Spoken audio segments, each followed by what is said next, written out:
It's called There's a Rhino Loose in the City. What's it about, Del?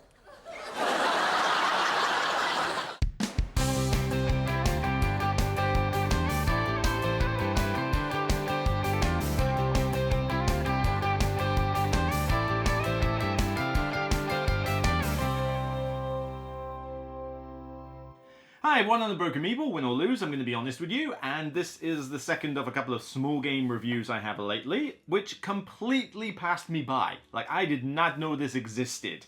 First time I got told about this is when I hinted that I was going to be doing a top 10 trick-taking games list, which will still happen. I'll try and do that some point during March.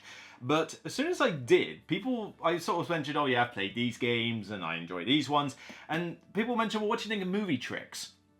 What's movie tricks? And I didn't realise that there was a Paul Groban video on it. I didn't realise there was other content. So it was just like, okay, this one just completely slipped underneath my radar. But apparently, from Chill Fox Games, who have been known to put out some pretty interesting and quirky stuff in the past, this is their trick taker. It's meant to be pretty light, pretty straightforward, but have another twist on the genre so that it doesn't feel just like every other trick taker. Well, you know, those are the trick takers that tend to do well with me, the ones that try to push the envelope a bit. So went into this absolutely blind, just bought a retail copy of it, and, whoa, did it work? What are we waiting for? Movie Tricks is a trick taker where, yes, you're vying to get the most points, but you're not that concerned with how many tricks you win this time round. Most of these trick takers have you predicting how many tricks you're going to win, and you get points for having the most tricks in the hand and that. This one isn't about quantity, it's more about quality, and even then, there are some tricks that you outright want to lose. The idea is that you have 4 categories for point scoring in front of you: CGI, props, rolls, and soundtrack. It's very loosely themed around movies and movie production. And the idea is what you're doing is you're playing cards in standard trick-takey form. So you play a card, follow suit, highest number wins, there's a trump suit category, that kind of thing. But you're not vying to necessarily win the trick in terms of the cards that you played. You're vying to get first dibs at a market row. So you've got some starter cards here that are set up. But what happens is players will play through their tricks. So let's say I've got 5 here, 8 here, 7 here, so we've led with a blue. Okay, do I have anything better for the blue? Yes, I fancy winning this trick. I got a 10 here, so I'm going to play this 10.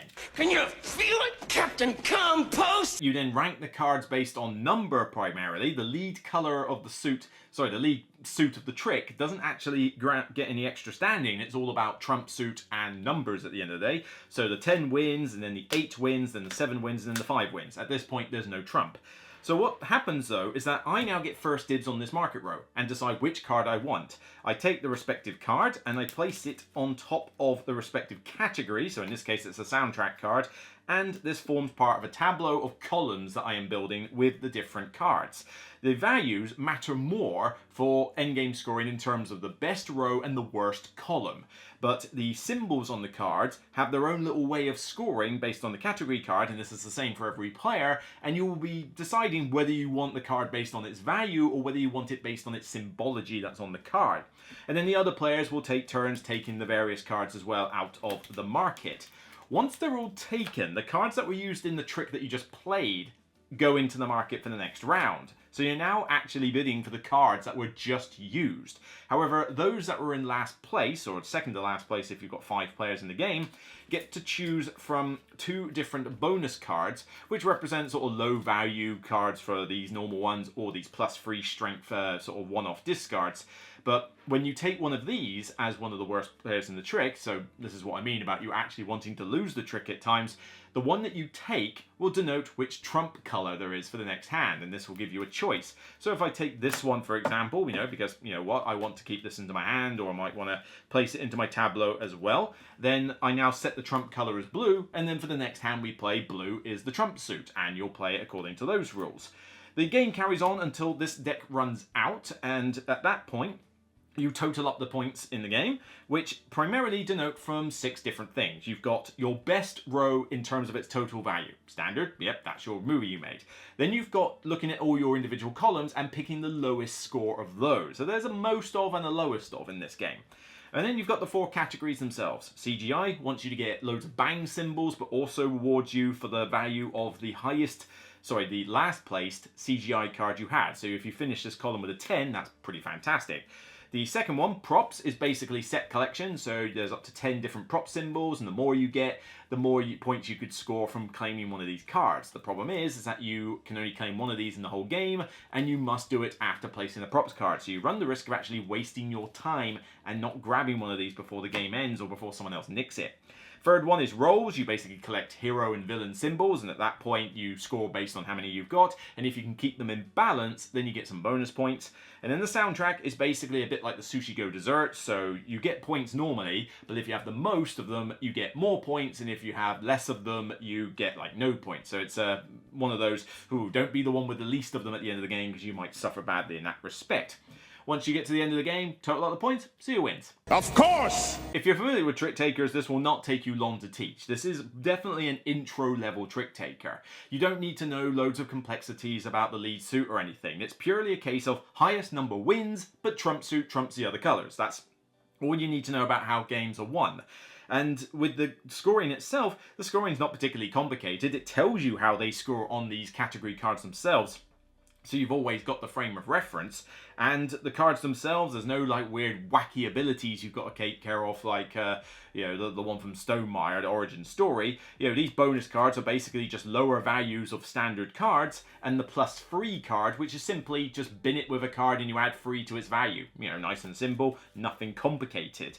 So the rules can be taught pretty quickly, and the game itself is only about, say, 20-30 minutes. It's pretty good for a standard size filler. I would say, though, it's not quite as, shall we say, smooth flowing as some other trick takers. Yes, the game doesn't take too long to play, but other trick takers tend to go through the rounds quite smoothly. They're quite quick, they're quite snappy. Here, it's a little bit more sort of touch and go on that front. The actual playing of the trick is not too bad, but because you are contemplating, right, well, do I want to win this trick or do I want to lose it? And where do I think I'm going to end up in the hand? Which of these cards do I really want? Well, let me have a look at them. That one would be pretty good there. That one would be pretty good there. There's a little bit of extra thinking that can go on, and certainly I've seen this game kind of stop and start, not to the point of Eurogame grindiness levels, but definitely rather than, it's kind of like playing through a music track, and occasionally you get the odd little skip. You notice it, it's a little annoying, but it doesn't detract from the overall experience too much. It's just that there's more to think about. So people are thinking about which cards they want, and then you find out who was, you've got to sort out the ranking, and then the people at the bottom are then deciding between the two cards that are there. Do they want to take it in their hand, in their tableau? Do they want to bin it? I've yet to see anybody bin one of these cards, and rarely would you take it into your hand. Most of the time you're going to put it in your tableau, because for the most part, it will probably score you extra points, so why would you not? There's not many occasions I've felt otherwise. But it just means that there's a little bit of stop-start motion for people having to think about what it is they want and what they're trying to do, and so it can sometimes grind the game a little bit, just like, now and again, but not to crazy levels. The scoring itself, I like the variety with the scoring. You've got one that's concerned about the last card, you've got one about symbols, you've got one about the sort of, push your luck element of when you're going to grab one of these cards. You've got the whole Sushi Go dessert mechanism of most and others. The scoring, though, does make it a little bit hard to kind of gauge how well you're doing in the game, though. When you play through a few rounds of this and you've built up some cards, you're like, am I doing well or not? And another thing that causes people to AP a little bit in this game is that, when you're looking at which cards you fancy, you've got to consider which column it's going in, but then you've got to consider the row that it's in. Is it going to give you any points for that? You've then got to consider the column. Is it going to make it better or worse in terms of the least amount of points for a column? And so again, this freezes a few people up. It's got more depth than a few other those intro trick takers, but because of the way things score in that, brand new players to this mechanic in this game are probably going to trip up in the first one, not realizing how they're supposed to do well, and then if you take the game too seriously, you're probably going to be overthinking what it is you're trying to do with the cards and that, and you either just go with the motions, in which case you might not get an optimal score, or you spend too long trying to micromanage every possible outcome with regards to the numbers, and you just take too long while we're waiting for you to hurry up and make your move. So it's maybe not as buttery smooth as others can be, but as I say, I didn't think it was problematic. It was just something I noticed, particularly when playing this with 5. Now, it is a 2 to 5 player game. I will say I have not played this with 2.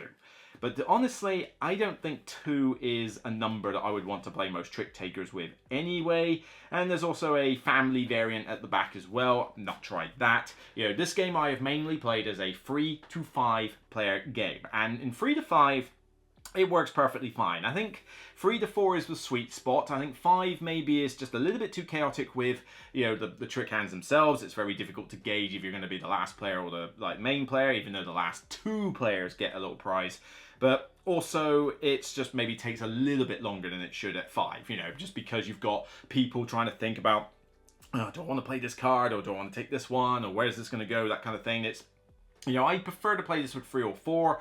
4 is a very good sweet spot. I think 3 is not bad, but the problem with 3 is that you've got obviously the person at the top gets one of the main cards, like first dibs, and then the person at the bottom is getting the bonus one. So it's, yeah, you've got that one person in the middle factor. I think with 4 though, it's a little bit harder for people to gauge, are they going to win the trick or are they going to lose it, but not to the same level of chaos as 5. But the same 3 to 5, the game works perfectly fine. You know, it's not like any of those player counts are bad. I just prefer it, I think, at 4. That's definitely a sweet spot there. The scoring, the different scoring, I like the way they work. I mean, the props cards can be, you know, pretty damn lucrative if you get one of the ones that's at the top. You know, perhaps a little bit too lucrative. I mean, you know, if you get like 9 or 10 of these things, you can get like 46 points just from the prop cards. I mean, you'll be lucky if you break 100 in this game. Most people will score in the 70s and 80s, so that's a pretty big chunk of your score right there. The CGI card, pretty easy. The rolls, it's quite difficult to keep everything in balance with some of these cards because, you know, you look at the symbology and it will always throw something out of sync, so that's a tricky one to do well at. The soundtrack I found wasn't as, like, kind of lucrative as I hoped it would, because everybody gets 12 points if you're not the most or the least, which is still a decent amount of points. But you could potentially lose all 12 of those points if you've got the least of them. So you really want to not be the one with the fewest.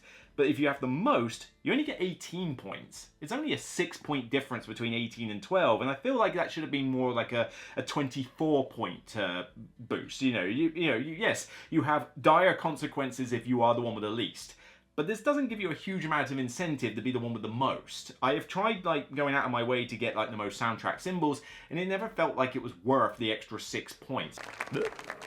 Is that it? This is weird though. I mean, you got given a die with custom font, and I kid you not, the only purpose this die has in the box is to determine the start player. Wow. Talk about, how do you say you're behind the times without saying you're behind the times? Am I so out of touch? No, it's the children who are wrong. By putting in a custom font die that took effort to make, I assume, for the purposes of selecting the first player. How many different ways can we select who's the first player these days? I mean, who last saw a movie? You're the first player. You know, pick a card out of the deck or whatever. It's like, you know, you pick the color, you're the first player. The app on phone, Swazi and all that lot. You know, it's like, we have umpteen amount of ways to do first person. I use Fast First as an app. It costs 99p and it works brilliantly, and I don't need to have people going, touch my phone. Yeah, it's like, no, I don't have to do all that. You are a sad, strange little man, and you have my pity.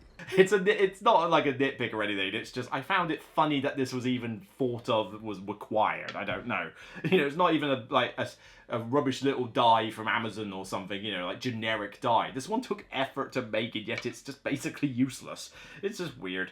But other than that, though, you know, that's pretty much all there is on the game. I mean, scores can be pretty tight in this one. You know, I've had a few games where a lot of us have finished on similar scores, so you do get some good tight scoring, although you tend to also get a runaway winner at times. You don't know they're the runaway winner until you get to the very end, so this does keep you in the dark quite a bit as to who's won the game, but there have been times, particularly in 5 players, where I've seen, like, you know, a few people get close together in the 70s odd, and then one person is in the 90s because it just went so well for them. So, you know, there are times where you can just get, the stars can align for you and you can just do really well. Again, a reason I prefer this at 3 and 4 rather than 5.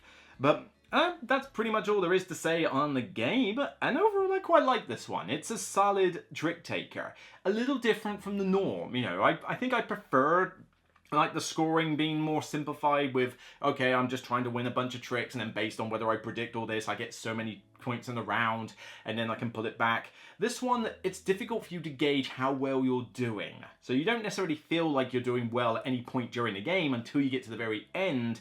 So you don't get any of that, like, you know, oh, I'm in the lead at the moment, or oh, I'm a little bit behind, but there's always a chance I can pull it back if I do well in this round. You lose that sense of excitement.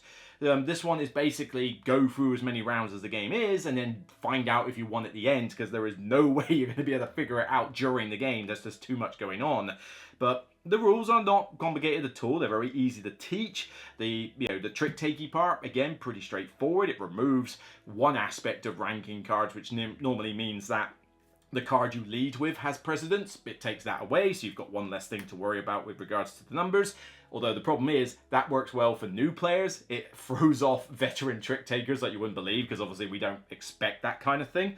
But, yeah, the scoring is not complicated, the trick taking is not complicated, and I like this idea that the cards you play go into the market for the next trick. So you might think, well, okay, I'm going to play this card because I don't like its value and I'm not going to win the trick, but I'll get a bonus card. But what I'm hoping to do is change the trump to this color, and then hopefully next round, because I've got a bunch of these colors in my hand, I might actually be able to win the next trick and get the card I just played back. You know, there's little cool tactical plays that you can do with that, and I think that worked pretty well for this game. It's it's overall a pretty solid affair. Some niggles here and there, and it can be a little stop-start at times. But overall, it's pretty great. I'm giving this one an 8 out of 10. It's a solid, great trick taker. I think there are trick takers I would probably rank higher in the grand scheme of things. There's definitely a few that are like 9 out of 10, 10 out of 10 territory, and they just like really work for me. But this one is still a great one. I like the twist it throws. This whole playing the cards and it becoming a new market is something new and interesting, and I think it keeps this one fresh and makes it stand out. The whole reading the movie title at the end, it's a gimmick, it's a bit of a laugh, it gets people chatting, it's just a light-hearted bit, but you know what, it adds to the fun factor, particularly for brand new players. There's just maybe a little bit too much stop-starting at times with people trying to think about what they're doing with the particular card. It's very difficult to gauge your effectiveness in the game with the scoring, and one or two aspects of the scoring feel maybe just a little bit out of balance with each other, but not to crazy levels. It's still overall a pretty solid game for like a 15 quid or less price tag. So yeah, definitely one to have a look at if you're a trick takey fan like me. See what you think. You can trust me with your entertainment. So that's it for me on this episode of The Broken Meeple. If you like what you see, then please thumb it up here on YouTube, thumb it up on Board Game Geek when you see it, and get it shared on social media. I want to see this going around Facebook when people talk about this game. That would be most appreciative. If you've got any thoughts on this game, then by all means, let me know your thoughts down below. Do you love it? Do you hate it? Basically, yeah, love it or hate it. Tell me your thoughts, and particularly for those people who are interested in playing this at 2, if you have played this one at 2, get your comments down below and let everybody know what it's like. I apologize that I didn't get a chance to play it at 2, but, most of the time I'm not playing trick takers at 2 players. If I want to play a trick taker at 2 players, I'm playing Fox in the Forest. That's kind of the way it is. That one is purpose-built for 2. I'm not sure about variance when it comes for trick takers to be working with 2, and particularly not solo, 4 Northwood being an exception. So by all means, get your thoughts down below. That would be most useful. Thank you. By all means, support the Patreon if you can. The Patreon helps me do exactly this. Buy games out of the blue to review and give you more content. So by all means, thanks. Thanks for everybody who does contribute, and I look forward to meeting you in person to shake your hand and thank you personally. So take care, and remember, it's only a game, and I'll see you on the next Broken Meeple video. So bye for now.